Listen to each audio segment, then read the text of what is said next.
The Trump administration is not backing down as it continues its crackdown on campus anti-Semitism. The State Department is vowing to investigate the visa status of anti-Israel protesters who were arrested after storming the school library this week. The nature of our promise that people who are in this country with a visa and who do not follow our laws or affect the nature of what's important to our country when it comes to our foreign policy and national security will be acted on in that regard. And yes, he said it, and I believe him, and that's the word you can take for it. Let's bring in Ellie Cohanim, senior fellow at the Independent Women's Forum and former U.S. Deputy Special Envoy to combat anti-Semitism. Ellie, this turmoil at Columbia has been going on for quite a while now. How would you assess the the Columbia administration's efforts to try to squelch anti-Semitism on campus? John, we are now 19 months into this despicable, violent, and pro-terror movement that's taking place all across our campuses and at Columbia University, which is my own shameful alma mater. And I would tell you that, yes, what we saw at Butler Library was ultimately 80 arrests were made. And any movement that we're seeing that's progress towards shutting down this anti-Semitic movement is because there's a new sheriff in town, because we've got President Donald J. Trump back in the White House. And his administration has taken forceful steps, as he promised us on the campaign trail. So what we are seeing right now is, yes, the promise that there are foreign elements in our country that are here to undermine our society. And so foreign students who are here on visa, they will be deported for supporting a pro-terror movement on our soil. They are not welcome here, as Secretary Rubio and the President have said. But the other element here is, of course, the power of the purse. And what we're seeing is the Trump administration letting the universities know that they will be cutting federal funds. In the case of Columbia University, that's already $400 million that they are unnoticed that they are losing. And there are talks taking place with Columbia University between the Trump administration and the university.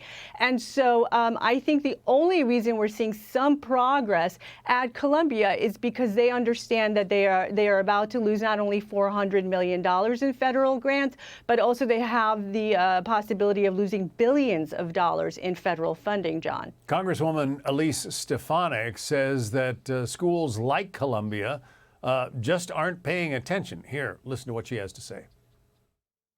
And the fact that these universities have allowed that to perpetuate shows that they have been incapable of showing strong leadership to allow safety for students, and they've allowed this anti-Semitism to continue to rise.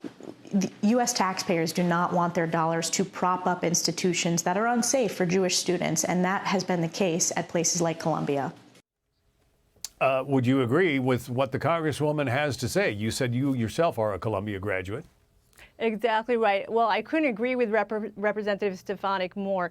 The American taxpayer is not interested in funding universities that have become hotbeds of anti-Semitism and, frankly, anti-Americanism.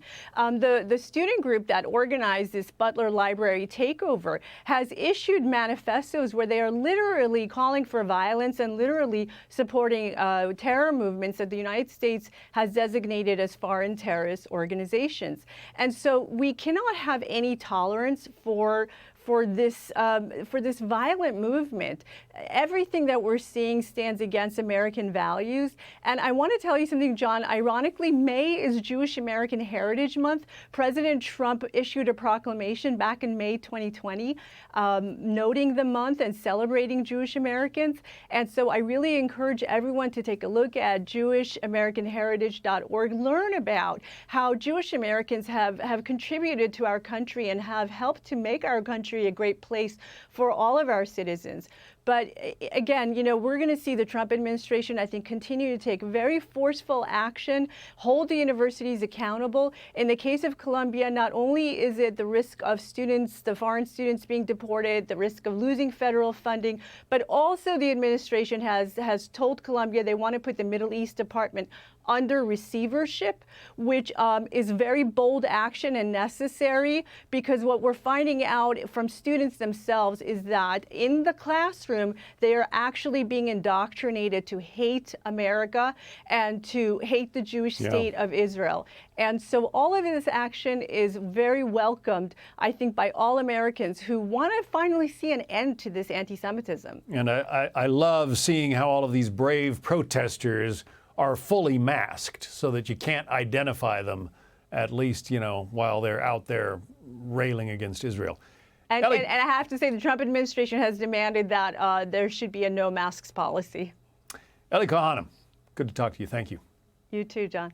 Hey, Sean Hannity here. Hey, click here to subscribe to Fox News YouTube page and catch our hottest interviews and most compelling analysis. You will not get it anywhere else.